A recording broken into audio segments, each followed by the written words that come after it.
In this series of videos, I'm going to be overhauling the bottom end of my 2017 KTM 250 EXC. The bike has done 456 hours, still runs great, but I decided it's a good interval to do some preventative maintenance and overhaul the bottom end, including changing out all the bearings and also putting a new conrod in the crankshaft. You'll be able to follow step by step. I'll share any information regarding special tools and also tips and tricks.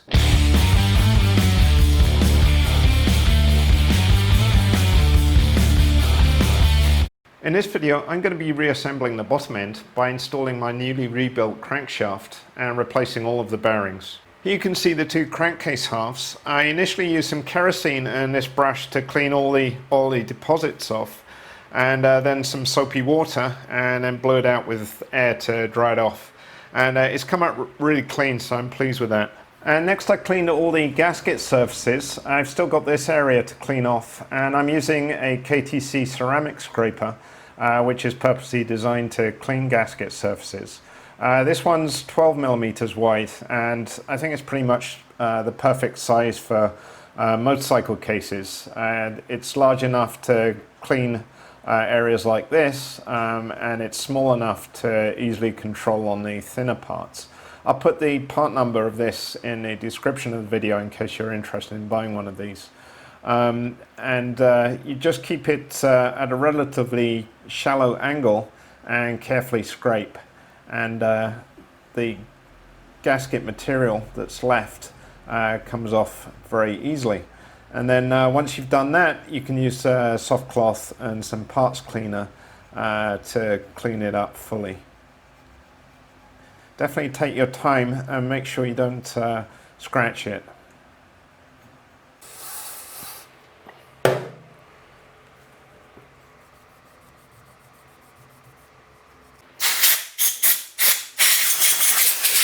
Okay, so I finished cleaning up the cases and everything looks good. The next step is to remove the seals. So on the left case there's 4 seals, and on the right there's 1. And I'm going to be using this seal removal tool. It just has a hook, and to prevent any scratches I'm using some old rim tape. You can use an old inner tube as well, just cut some up and put it in. You want to make sure that you don't push the hook in too far, that it contacts the cases, so that when you pull it up it would scratch it. So just be careful of that and take it slowly.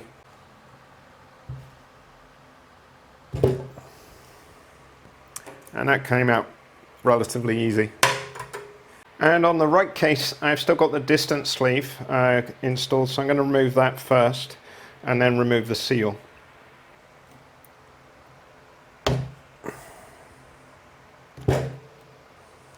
Okay, so I'm getting ready to remove the bearings from the cases, and this is the right hand case, and you're looking at the outer side, and you'll notice there's a bearing retainer here, which is a spring Circlip, so you need some Circlip pliers. I'm using Knipex ones. These work really well. If you want to purchase these, I'll put the part number in the description of the video.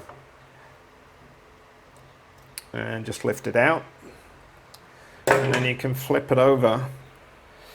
And on this side you'll notice that there's several bearing retainers here, so there's 3 of them, so you need to remove these. And the retainers are held in with Torx 25 screws, so make sure you use the right bit with those, or you can strip the head quite easily. And before you remove the bearings, I think it's a good idea to inspect the original ones and take a note of how far they've been pressed in. So the ones with the retainers should be flush with the retaining surfaces. You can take some photos if you like and refer to those when you're installing the new bearings. And to remove the bearings I'm using a hot plate, and I've set it to 180 degrees C. And because there's a bit of a gap around the side, I'm going to use some aluminium foil to seal the gap. And the left hand side case has 1 bearing retainer here, which is a Circlip, so you need some Circlip pliers. I'm using the Knipex ones, and I'll put the part number of these in the description of the video. And for any bearings which don't just drop out of the case by applying heat, you can use a bearing press tool set like this one. This is really handy set because it goes in 1mm steps from 18mm up to 65, and it's got a very large 74 as well. You can use this with a hydraulic press, or if you're heating the cases up, you can use the tool and just lightly hammer it out, tap it out with a hammer carefully. They come out very easily. And for any bearings which don't just drop out using heat, you can get a block of wood like this and then tap the case onto the wood and the bearings drop out like that. And for this one I'm using the bearing install tool, or press tool, just to lightly tap it out, and taps out very easily. Obviously the cases are very hot, need gloves. Okay, the only bearing I haven't been able to remove is this one. It's blind, so you can't drive it out from the other side. I tried packing it with the grease and pushing down, but couldn't do it that way. So what I decided to do, I haven't got a blind bearing puller which fits 6mm. So I've made this rod which fits down there. I'm going to weld it to the bearing and then use a slide hammer to pull it out. I've got my slide hammer.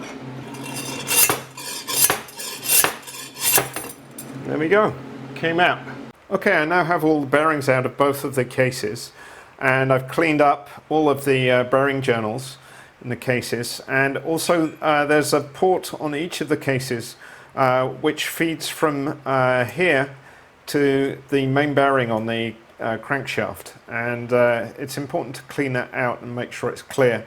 So I squirted some parts cleaner through, and also some air afterwards to make sure it's completely clear, and that should ensure that the main bearings are lubricated properly. Okay, so I'm getting ready to install the new bearings in the cases, and a word about bearings. So the majority of bearings I got OEM ones. I got the crankshaft rebuild kit, and that contains the main bearings and seals.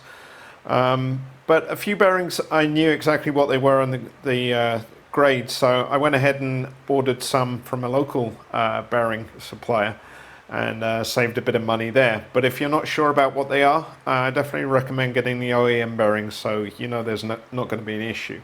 So I'm going to work on the right hand crankcase first, and these are all the bearings I need. There's a total of 7 bearings, and I'm going to put those in the freezer, and that shrinks the external diameter, which will really ease the installation. And in case, I'm going to heat up using the hot plate again, and just before I install each bearing, I'll do some localized heating. And these are all the bearings for the left hand case. There's a total of 5 bearings. And one thing to note about the left main bearing is it has a removable inner race which needs to be installed onto the crankshaft. So I'm going to do that next. So I'm holding the crankshaft in a vise using soft jaws, and I'm using the KTM special tool plate to support it. And next I'm going to install the inner race using the KTM special tool. So I've been heating the inner race using the hot plate in the KTM special tool. So it's already in the special tool. I'm just going to lower it down and push it on, and it slid straight on. So I'm just going to leave it there to cool down. Okay, this is the right case. I'm just about to install the main bearing, and I've heated the case up to 120 degrees on the hot plate. And I'm going to do some localized heating as well, just to ensure it goes in easily. And I've got the bearing in the freezer, so I'll go and get that out when I'm ready.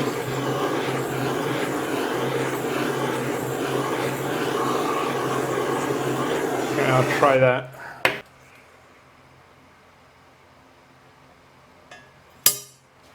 And that dropped straight in. That was really good. So I'm going to repeat the process for the rest of the bearings. And unfortunately not all of the bearings just dropped in.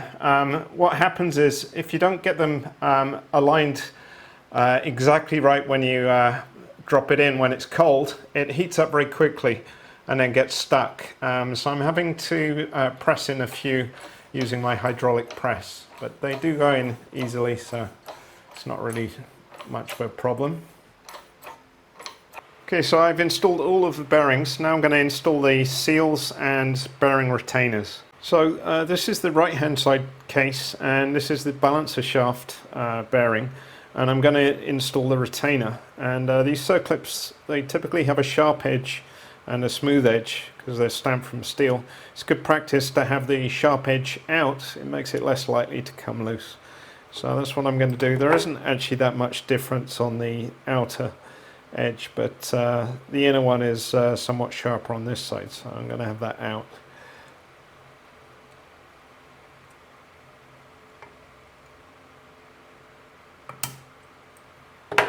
And on the inside of the right hand case there's 3 bearing retainers, so one here, and one here. So I'm going to install those next. And I'm using some Loctite 243, which is a medium strength and is recommended for this application.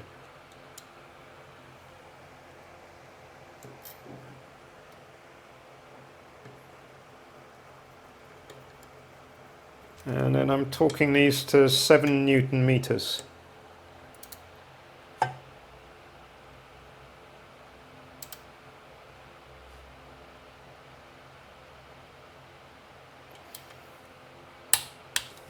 And next I'm going to install the crankshaft oil seal in the right case, which is this.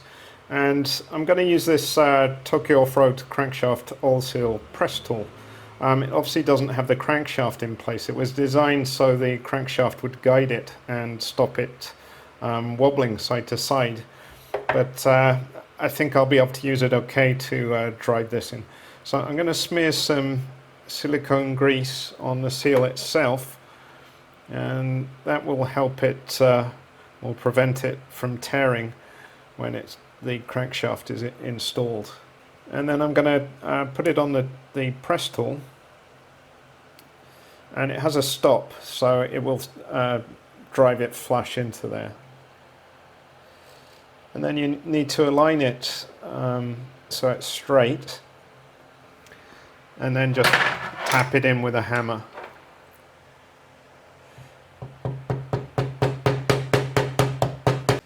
And a little bit more, a couple more millimeters.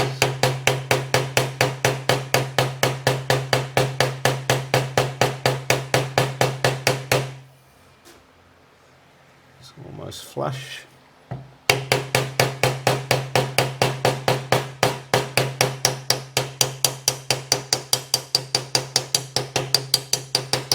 You hear the sound change, so it's flush now. That looks really good. Okay, so that's the right side case complete, and I can move on to the left case now. So on the left hand case there's only one bearing retainer, and it's on the balancer shaft, which is here. So I'm going to install the Circlip with some Circlip pliers. And again, install the Circlip with the sharp edge out.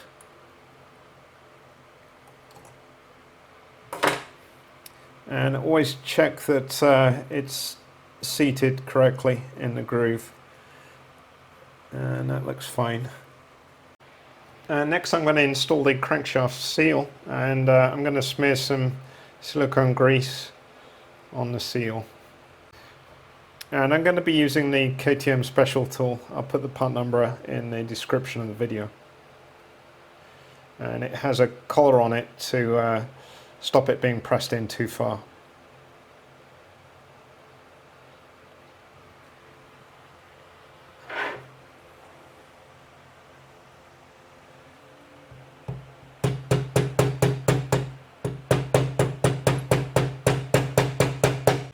I was actually having problems hammering the seal in, so I've just used the press, and it's gone in really smoothly, so a lot easier using a press.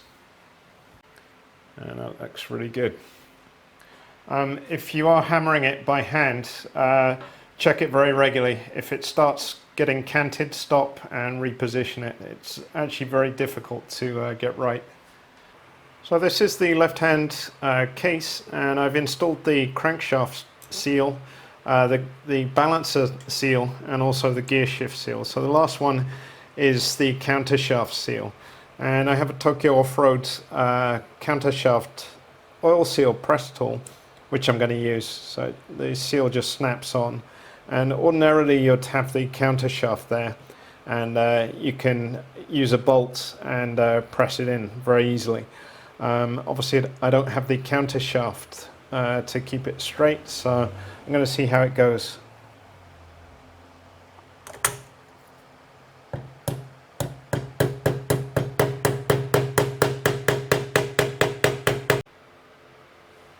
And always check it regularly to make sure it's going in straight, and that looks good. So I need to hammer it in flush.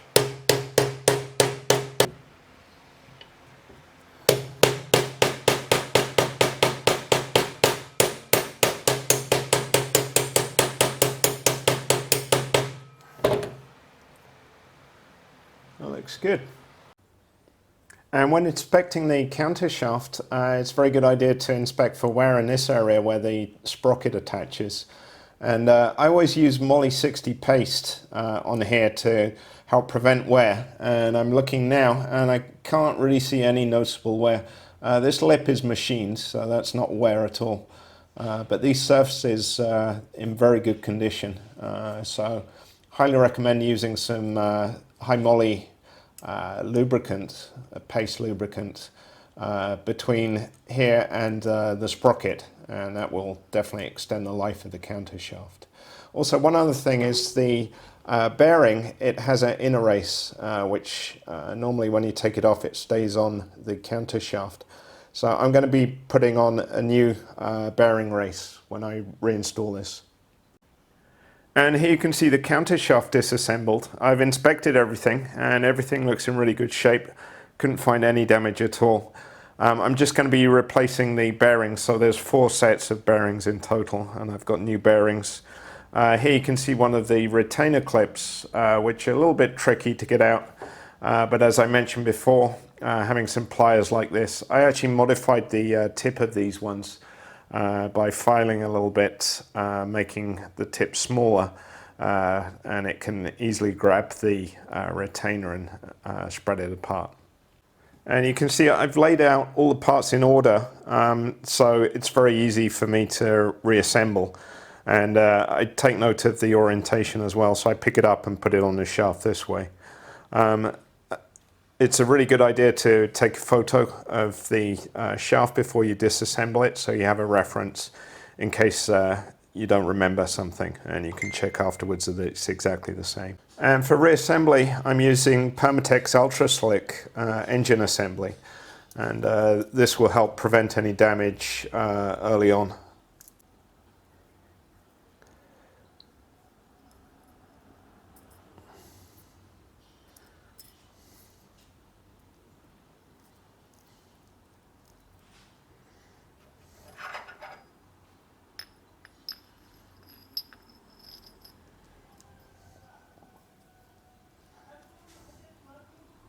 Okay, so I've inspected all of the transmission and I've replaced all of the bearings, so they're now ready for reinstallation. Here you can see the shift forks and the drum, and I've inspected everything. It looks in really good shape. The drum shows no signs of wear at all, and the shift forks all look in really good condition, so I'm going to reuse those. Okay, so I'm getting ready to assemble the engine, and I'm using this Motorsport engine stand. It's the same one I used for the disassembly. It works really well. The only thing I didn't like was the engine mounting, so I made some custom bushings, and I'll show those in more detail if you want to make something similar. This is the left-hand side mount, and I'm using some M8 threaded rod. Got a nut here and then a washer, and then this part I made, it's internally threaded so it can lock down onto this, and this diameter is about 10.5 millimeters to fit in the engine mount. And then I've got a bushing here, 10.5 millimeters, then a washer and a nut. And then on the right side, I'm using some M12 threaded rod, and I've got an internally threaded bushing here. This diameter is about 16.5 millimeters. And then I've got this bushing here, again 16.5 millimeters, then a washer and nut. And this system works really well holding the engine, really pleased with it. Okay, I've mounted the right-hand side engine case in the engine stand, and the first job is to install the crankshaft. And you have to heat up the inner race of this bearing In the KTM service manual, it's recommended to aim for 100 degrees C. So I'm going to use a hot air gun. Normally I use a torch, but problem with that is just behind the bearing is the oil seal, and I don't want to damage that. So I think using a hot air gun is much safer. Okay, so I just messed up the recording. I heated up the inner bearing race to 100 degrees. I use a little bit of water to test the temperature. When it reaches 100, it'll start bubbling. And then I just slid the crankshaft in and it went straight in. I thought I was recording, I wasn't recording, sorry about that. And I've already installed the O-ring on the crankshaft the other side. You don't have to install the O-ring now. But I did before I put the crankshaft in. Okay, so next, before installing the transmission, I'm going to lube up all of the bearings, and I'm using this Permatex Ultra Slick. Okay, so I've lubed up all the bearings and I'm ready to install the transmission. One thing to note is there's a washer on the countershaft here. Make sure that's installed, and there's a washer here as well. So be aware of that, and don't forget. And they should just slide in if you're holding them together. And they went in pretty easy.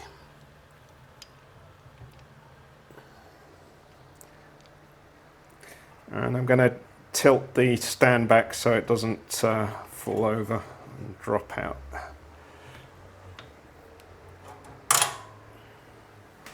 So I'm getting ready to install the selector forks, and in the KTM manual it has a diagram showing these. It's not particularly clear. I thought it'd be useful to show some close-up video of the forks so you know where they go. This one's easy to identify. It's got the pin here, and the other two have the pin in the same position, but the shape is somewhat different. So with the right side on its side, this one goes down, and I'll show the installation, and this one goes further up. Okay, so the fork, which is shaped this shape, goes down here, and you can count down from the top, 1, 2, 3, 4, so it goes under the fourth one and slides in, and then you can put it across to the side. And I'm using a little bit of assembly lube on the forks as well.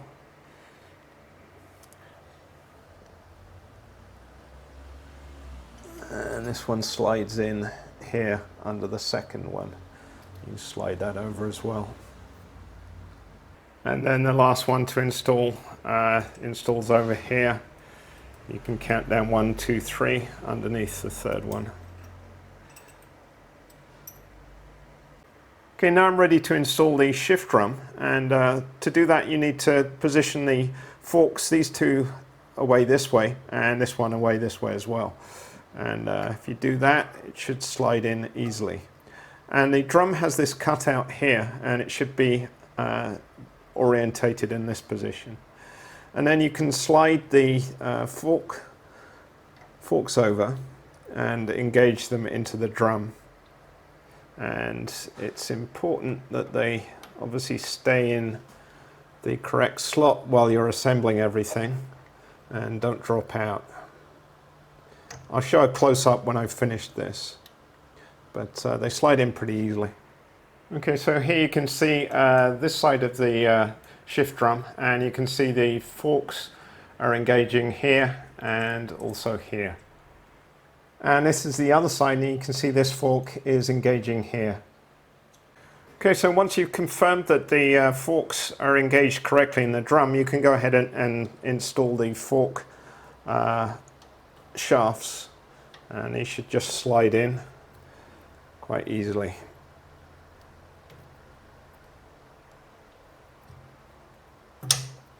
Okay, that one's in. And make sure the forks don't jump out of the drum while you're doing this. Okay, that one's in fully now. Then once you have the transmission assembled, it's a good idea to test that it's operating correctly. So right now I have the shift drum rotated into first gear, and I can rotate this and confirm that everything is moving smoothly.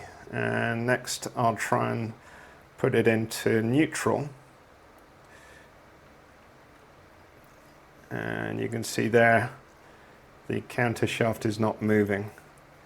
And then I'll move it around a bit further into second. There you go, it's in second, third,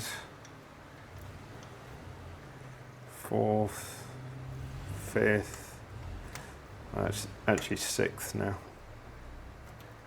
Yeah.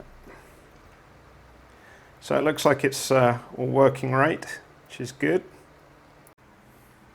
And before I forget, I'm going to replace the countershaft support inner bearing race. So it just slides off, it's not a press fit. And then I'll just use a little bit of lube and put the new one on.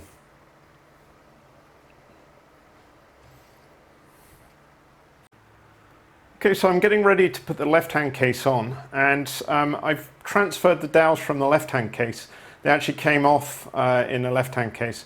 So this one is small and it pulled out very easily with some pliers. This one was a little more tricky, and I ended up using a blind bearing puller to pull it out. And I greased it up and pressed it in there. I actually used the stand and washer and just ran the nut down, and it pushed it in nicely. Okay, so I have my new gasket, but before I install it, I'm going to coat all of the gasket sealing surfaces on both cases with a thin layer of grease. It's actually recommended by KTM, and it helps when you separate the cases so that they don't stick. I'm also going to put some grease on the dowels as well, and that will help it separate, and also so they don't corrode. Okay, I've greased all the surfaces on both cases, and I'm going to install the gasket now.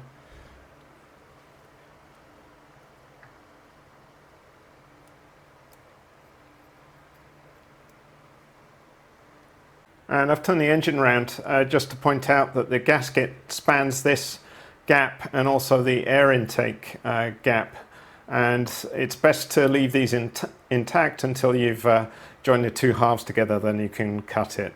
And before I install the left-hand case, I'm going to lube up all the bearings with some assembly lube. And now I can install the left case. And just be careful to align everything. And it should slide right on.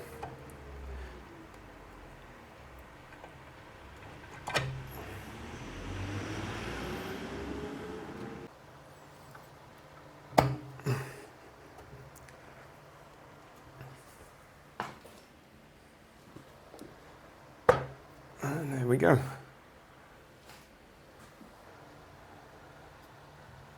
That looks great.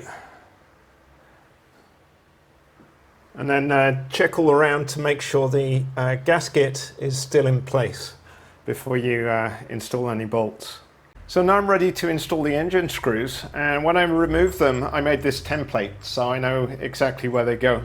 There's two different lengths, so the shorter ones are M6 by 45mm, and there's 10 of those, and M6 by 60, and there's 4 of those. And the service manual states to install the short ones first and torque to 10 Newton meters, so that's what I'm going to do. When you're installing these screws, make sure they just drop down. If they don't, the gasket might have shifted and you might need to adjust that, so just be aware of that and be careful.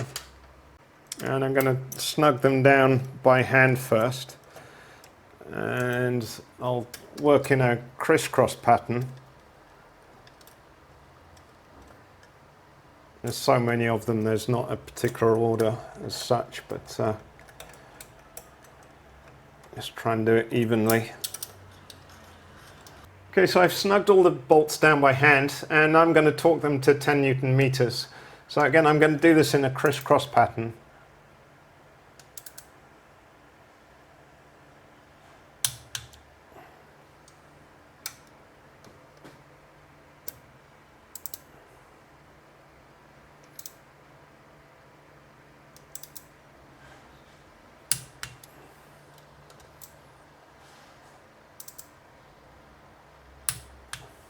Okay, so that's all of the 45mm bolts installed and torqued. And next I'm going to install the 4 longer ones, the 60mm ones, and torque to 10 Newton meters.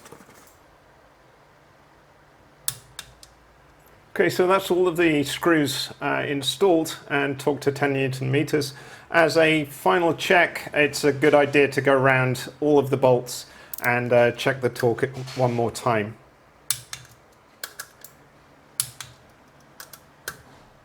And now the 2 case halves are joined, you can go ahead and trim off the gasket. And you want to make sure the gasket is as flush as possible, so I'm going to use a razor blade and do the final trim.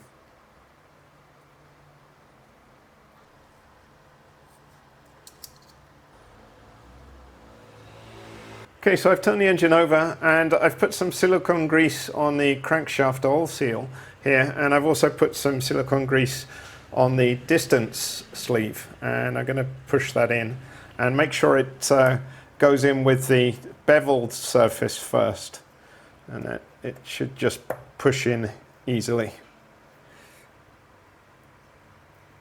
And next I'm going to install the lock ring on the countershaft, and you might need to push the countershaft up from underneath to get it to fit, and then make sure it's snapped in place. I could hear it snap in. That looks good. Okay, next I'm going to install a starter motor, and the first step of that is to grease up the O-ring. So I'm using silicone grease, and then install it into the groove.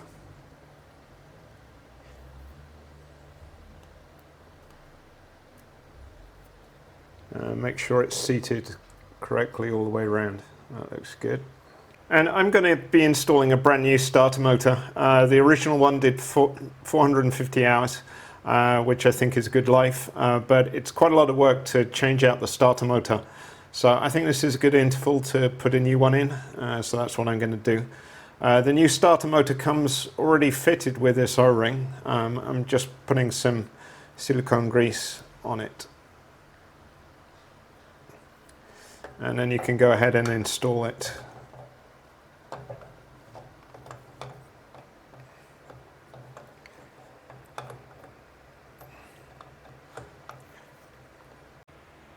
And you can install the 2 mounting screws. The service manual states not to tighten them though, so I'm just going to do them loosely just to hold the starter in position.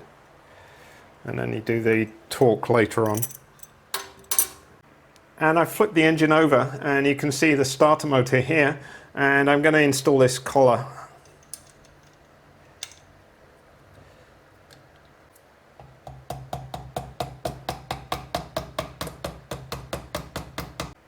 Okay, so I've seated the collar fully, and I can install the lock screw now. And I'm going to be using some Loctite 243 medium strength, and it needs to be torqued to 10 Newton meters.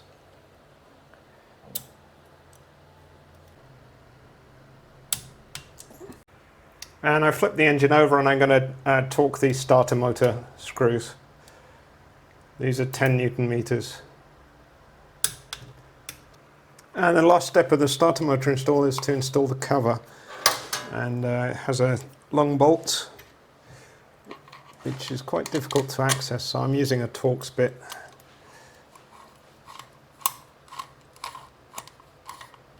And torque the cover screw to 8 Newton meters. Next I'm going to install the Bendix, and if you're using the stock bushings, definitely inspect it. They don't last so long. I'm using the XRC bronze bushing, and I've had a look at this one, and it looks really good, so I'm not going to do anything to that. My Bendix looks in good condition as well, so I'm just going to lube it up, and I'm using a lightweight spray oil, and I recommend using that rather than a grease. The grease tends to fling off very quickly and doesn't end up doing very much, so I prefer using a lightweight oil, and spray some down into the bushing housing and onto the starter motor splines, Basically just lube everything up before installing. And it just slides down easily. And next I'm installing the crankshaft position sensor. And this is held in place with 2 screws. And I'm using Loctite 243, medium strength Loctite. Definitely clean off any old Loctite from the screws before you install them. And these need to be torqued to 6 Newton meters, which is quite low, so be careful.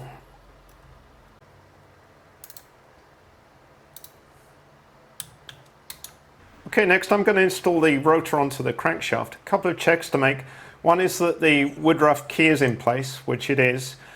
You also want this surface to be completely clean and free of debris, and also inside the rotor you want to inspect that, clean it out, blow it out with air. You don't want any dirt or grit in there. And then it's recommended in the service manual to apply some grease to the crankshaft, which I'm going to do. So light coating. And next I'm going to install the rotor, and you need to get the alignment correct so it slides over the woodruff key, which it has done now. So that looks good. And you need to install a nut and torque it, and you need to hold the rotor in place. So I'm using the KTM special tool, which has this geared section which engages in the flywheel, and the 2 prongs which engage in the case. It's a pretty easy to use tool. And then you can install a lock washer, and I'm using a new one that was included in the crankshaft repair kit, and then install the nut. And then you can go ahead and tighten the nut. And I'm just going to hand tighten this first, and then use the torque wrench.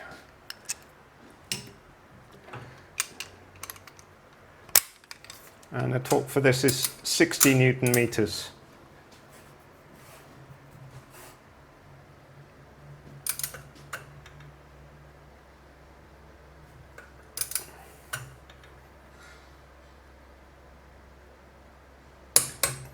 There it is. Okay, so I've flipped the engine over, and next I'm going to be installing the shift drum locking lever, and I'm going to apply some Loctite 243, and then this needs to be torqued to 6 Newton meters. So I'm going to do that. I'll just hand tighten it first.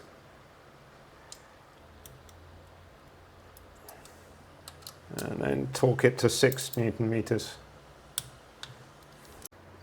Next I'm going to install the shift drum locating unit, and if you look carefully in the shift drum there's 2 slots, and on the locating unit as well there are as well, which lock into here, but they're asymmetric, so it's important you get it round the right orientation. So for me it's like this, so it should slide straight in, and the installation method is you just lift up the shift drum locking mechanism, spring loaded, and then you should be able to jiggle that around and it slides in, and you can let it go. And then the screw, I've applied some Loctite 243 medium strength, and to do it up you need a 5mm Allen bit. I'm going to hand tighten it, and then it needs to be torqued to 10 Newton meters.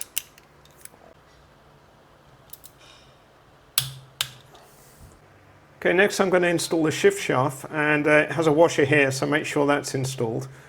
And I've applied a little bit of assembly lube as well, so just carefully slide it in to the bearings, and then when you get to here you need to slide it back, and then jiggle it around a little bit, and it should slide in fully, and it's seated fully now, so that all looks good. So I mounted the shift lever on the other side just so I can test whether it's shifting okay, and right now it's right down in first gear, so I'm rotating that, and you can see the countershaft rotating, So yeah, that definitely looks like it's in first gear, and I'll see whether I can get it into neutral. And that's in neutral now. And see if I can get in second. And that's gone into second. And see if I can get it in third. Yep, so it looks like it's shifting fine. Next I'm going to install the idler gear. And I've put a little bit of assembly lube on that. And the bolt, I'm using a modified longer bolt. I have a video about this if you want to do the same. If you have a 2017, the stock boss can break off if you kickstart a lot. So one mod you can make is to use a longer bolt than stock, and it strengthens it. It's probably not 100%, but definitely better than stock. If you have a 2018 or later bike, the case is modified and strengthened in that area, so you don't need to worry about it. And I've got some Loctite 243 on here, and this is going to be torqued to 10 Newton meters. I don't kickstart very often. I keep my electric start well maintained and rely on that, and I've had no problems, so I'm pretty happy with that. Okay, next I'm going to install the Kickstarter shaft, and it's got this spring which fits on here. Make sure you have that.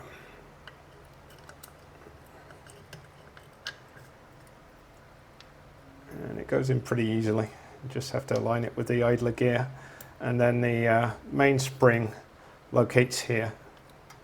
Okay, next I'm installing the balancer shaft. I put some assembly lube on it, and you need to make sure that the woodruff key is removed, so otherwise it won't go in, obviously.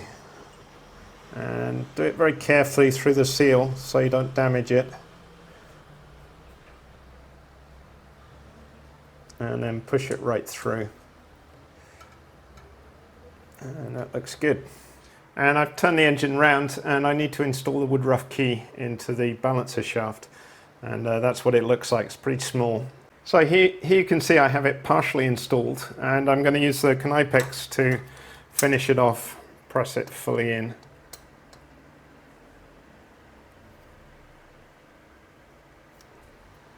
Rotate it a little bit.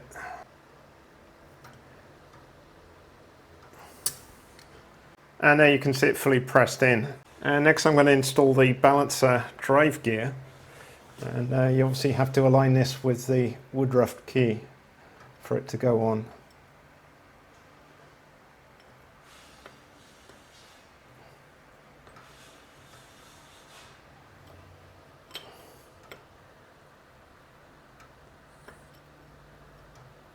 And it slid on nicely then. Okay, now I'm ready to install the primary gear, and it's super important that the balancer is aligned with the mark on the primary gear. So if you look carefully on the balancer gear, there's a mark here and primary here, and you need to line those up. So get that and move the crankshaft. It's a little bit fiddly. A little bit more. There we go. And you can see there, both the marks are lined up now. So I can go ahead and fully push that on. Okay, so next I'm going to install the balancer shaft retaining screw. And there's a really thick washer. Make sure you have that on. And I'm going to be using Loctite 243. And I'll hand tighten this first and then torque it afterwards. And it's a Torx 45 screw. With Torx, always make sure you select the right size. It's very easy to select one too small, and then you end up damaging the head of the bolt. And to hold the balancer while tightening it, I'm going to be using the KTM special tool. And I've rotated it to the thick portion of the gear, and I'm going to engage the KTM special tool and lock it against the primary, and then torque it to 30 Newton meters.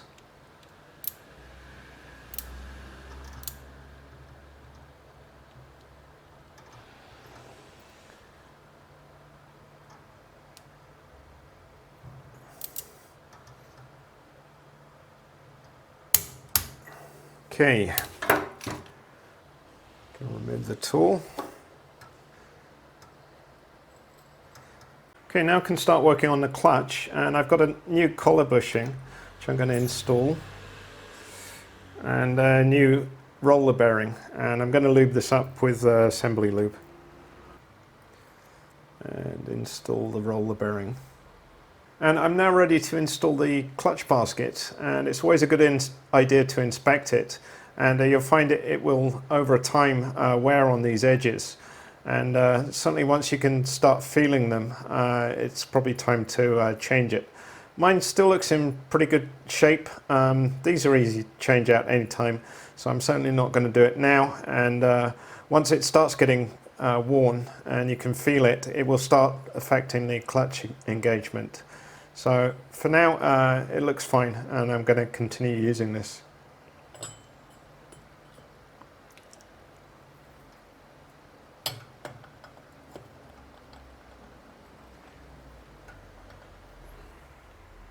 This video I'm actually going to stop here because it's already quite long, and I'm going to cover the rest of the assembly in the top end installation, which will be a 300 top end. So please check out the next part, and it'll be the final part of this series. So hope you enjoyed this one, and look out for the next one soon.